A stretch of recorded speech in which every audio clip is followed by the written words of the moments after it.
I stumbled across this plugin yesterday and it's called Kease, which is for After Effects. So it works very much like Flow, but there are two versions. So there is a free version and a pro version. The pro version is 25 euros, a one-time fee, so no monthly subscriptions. In this video, however, I'm obviously going to be using the free version. So with this, you can do things like customizable UI, keyboard shortcuts, all the good stuff. However, and this is the part that kind of caught my eye, there is a fixed library of 12 presets, which means I can't save custom graphs.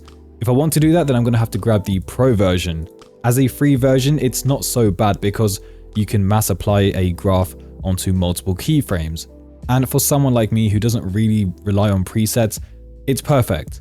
So with that being said, let's give it a go because I've not tried it myself. So to install this, what you need to do is, of course, hit download. And there are two ways to install this. So either I can use a ZXP installer, which is recommended, or I can just manually copy and paste them over to this folder. I'm going to go manual, so I need to rename this to .zip. I'm just going to find the file. I think it's this one right here. So get rid of ZXP and rename it to zip. Next, I need to extract it. I've already done that. Everyone knows how to do it. So here's the folder. What I'm going to do is right click, copy, and then head over to this directory here. So I will leave this in the description below. And all I need to do is right click, paste. There it is. All right, now it's time to launch it. So what I just did was restart After Effects. I'm going to head over to Window, Extensions, and select Kease. I'm just going to drag it somewhere. I'm just going to drag it right next to the program monitor like that. So here I've got two keyframes. Both are linear. So it looks like this, very stiff at the moment. This one here copies keyframe data. You can see it at the very bottom. It's like around here when I hover over. This one pastes it, and this one pastes the value. I don't really know what any of these mean. So I'm just going to hit this checkbox, make a keyframe selection. Okay, so I just need to highlight them. These two keyframes here and apply curve.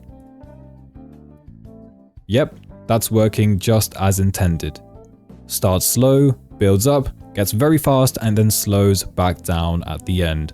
I'm going to try making my own custom graph. So it goes very fast at the beginning and then slows down over time. Perfect.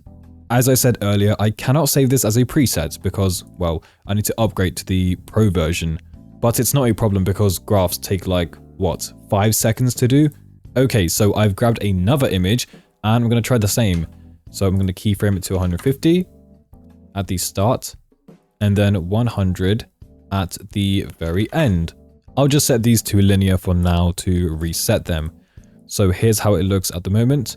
If I now highlight all of these keyframes, I think it's shift to highlight multiple, like this.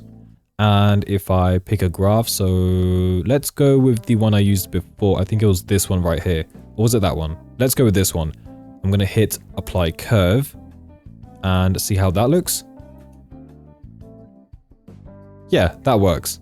It's applied the exact same graph that you're seeing here onto multiple keyframes. This should work on any effect, regardless of whether it's a plugin or not. For example, transform. Of course it's going to work. The Twixtor plugin, definitely. I think it's very nice to have a free alternative which works perfectly.